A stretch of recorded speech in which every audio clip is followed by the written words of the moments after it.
Ira Street Renovation Week 186. This week, it's time to finally put the seedlings out in the raised beds.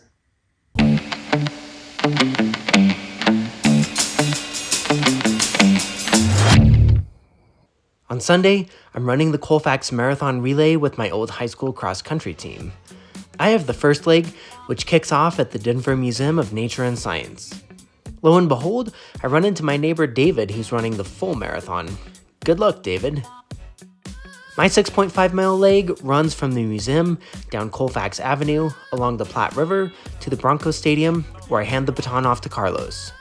Unfortunately, we didn't get any pics of Carlos, but Omar had the third leg, handing off to Todd for the screaming downhill fourth leg. Miguel brought us home the final 6 miles back to the museum. Overall, we placed 17th with a finish time of 3 hours and 50 seconds. Todd accidentally made a wrong turn at the Broncos Stadium, which cost us a little bit of time, and none of us ran as well as we could have. The winning team clocked a 2:14, which is 46 minutes faster than us. Honestly, I'm not sure we could have really shaved off that much time, but I think for next year, a 2:44 is well within reach. Race results aside, it's always great to see these guys and always great to run together. Back at the homestead, I'm working in my backyard. I used some metal stakes to secure the dedicated hose for the auto unit.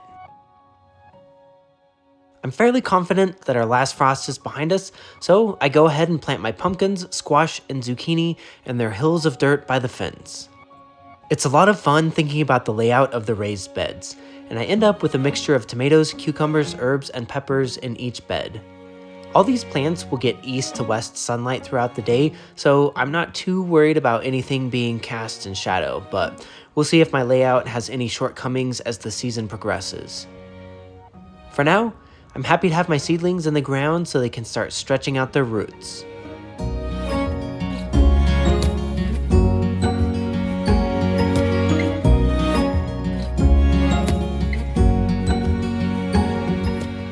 That's a wrap for week 186. As always, thanks for tuning in, and until next week, wish me some speed and providence from the video editing gods so that I might actually get caught up on these. Cheers.